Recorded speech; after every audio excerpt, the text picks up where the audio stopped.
Thank you for purchasing a Surface 604 electric bike. Today I'm going to walk you through an assembly of our Surface 604 Colt. The assembly for the Colt is exactly the same as the assembly for the Rook. The process is exactly the same. So when you receive the bike, you're most likely going to receive a bike with a battery inside of the box or outside, depending on the generation. We ship them either inside or the outside. But in either case, you're going to have a battery box, and then you're going to have a main bike box. So let's open it up, and then I'm going to walk you through the assembly instructions. In order to assemble this bike, we'll just need a very basic tool. So we'll need your 5mm Allen key, 4mm Allen key, a 15mm open wrench, and just a simple box cutter. So once you open up the box, you'll notice that there's some accessory boxes that tape to the inside. There's two boxes that come inside, and what it is one of them is your charger for the bike. And then the second one, you'll get a couple things. You'll get a set of pedals, reflectors if you wish to install those. The bike does come with them on the front and rear tail light, but these are optional if you would like to install them. You will have your front axle to attach the front wheel to the bike. And then last but not least, you'll get this little plastic piece, and this is a cover for the adjustable stem. And I'm going to walk you through later where this particular piece goes. So you're going to get your manual. I'm going to leave this aside for now, and we're going to go ahead and start taking this box apart and getting rid of all the bubble wrap on the box. And then I'll come back and we'll walk you through a step-by-step assembly of each component on the bike. I find it easier to break down the box while the bike is still inside and then lay it down to work on the bike. So I'm just going to go ahead and do that.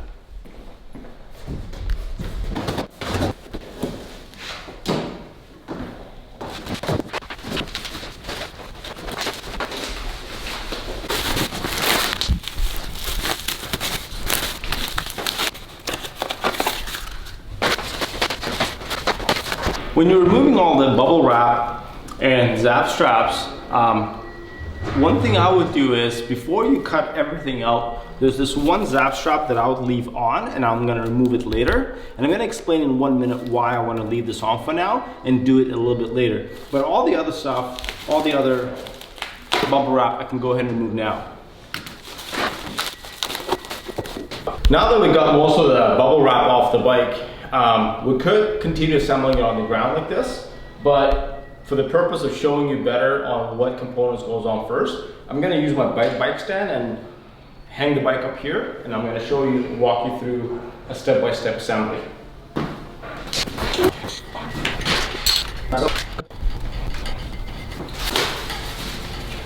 Okay, remember how I said don't cut the zap strap yet? And I'm going to explain you why. What this zap strap holds is the entire fork. So if I were to cut it, the fork would come right out. So in order not to make that happen, what I'm going to do is I'm going to support the bike. I'm going to support the bike right by the fork here. Then I'm going to cut it off.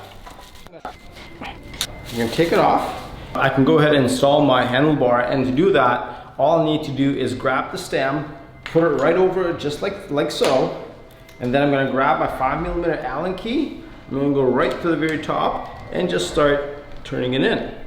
So what happens is now I am attaching the stem onto the fork tube. And note that I am supporting it from the very bottom, not letting it slip down. But now that it's caught, I don't need to support it anymore. I can go ahead and hand tighten it. I don't need to do it too tight. Just gonna hand tighten it just like that, hand tighten it. And then now we have our handlebar installed, but we're gonna come back to it in a minute once we install the front wheel. We can go ahead and install our front wheel. And to do that, you will need that axle that was supplied in the accessory box. You will need to use the axle that came in the accessory box. And what you will need to do is as follows. First, you're gonna have to loosen this off. Take the nut right off. Notice how it has two springs, and they're cone-shaped springs facing inwards. So what I'll do is I'll leave one on the outside.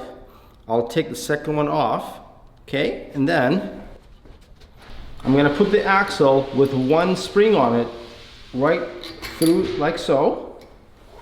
And then on the opposite side, I'm gonna take the cone-shaped spring, I'm gonna put that in first, and then I'm gonna take this nut and just start the threads. That's all we'll need to do for now. Once you have the axle installed in the front hub, then you can grab the front wheel and attach it on the wheel. When you're doing that, note that you've got a brake caliper and a brake rotor. You want to make sure that they are paired up nicely. So in order to do that, you're just going to grab the wheel, lift it up, and make sure that the disc goes right through the calipers, the brake pads. And then you'll notice how my axle fell into the opening on the fork ends. So once it's in, I know that it's in, I'm going to support it from the bottom. I'm going to hand tighten it, just like that. And then on the opposite side where the lever is, I can tighten it as follows. And then once I feel a good resistance, I'm going to grab it, and then I'm going to tilt it, and then I'm going to clamp it up like this. And we have our front wheel on. Now that we have the front wheel on, next step is to install the pedals. What you're going to notice is the pedals are actually different threaded. The non-drive side has these little notches on the end of it, and what that means is these are reverse threaded pedals, and then the drive side is the normal threaded pedals. So when I mean a drive side, what I'm talking about right where the gears are, that's a drive side or the right hand side of the bike. I'm going to install the pedal first, and on this one all I have to do is just righty-tighty, just go right and install them. I'm going to grab my 15 mil open wrench and just tighten it. So now we have our drive side pedal on. On the non-drive side, it is a reverse threaded, so I'm going to have to go left in order to tighten it, counterclockwise. Just going to start it slowly like this, and it will go. Okay, and then I'm going to grab my 15 mil open wrench and just tighten it like this. Now we have our pedals on. Now that we have our bike pretty much fully assembled, we just have to go through some of the nuts and bolts, make sure they're nice and tight, adjust the handlebar, make sure that it is facing straight. So I'm going to do that, and I'm going to put the bike down on the ground. This is where you'll need your 4mm and a 5mm Allen key. What you want to do next is this stem bolt. You want to grab your 5mm Allen key, put it in, and tighten it just enough, not too hard, but just enough so that it tightens everything together. Once you finish that off, this is where the little plastic piece comes into play. This little cover just covers that hole, and all you do is you just grab it and put it in like so, and it's just a decorative piece and covers it up nicely. What you want to do is you want to make sure that your stem and your handlebars are perfectly aligned with your tire, and you can just do that just by looking down and make sure that your handlebars are perpendicular to your front wheel.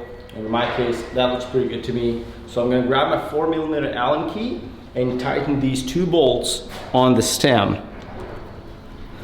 I want to do this as evenly as possible, so if I'm doing, say, a 3 turns on one side, I want to go on the back side and do another 3 turns as well.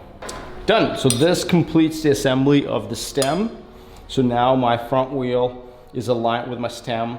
My handlebars are square to the front wheel, and the only thing that's left now is to just install our battery. Our batteries come in a separate box like so. So we're just going to open it up. Okay, once you have your battery, in order to install it, what you need to do is you want to grab it, put the bottom end first. So all it is, just drop it into place and you'll see how it fits in.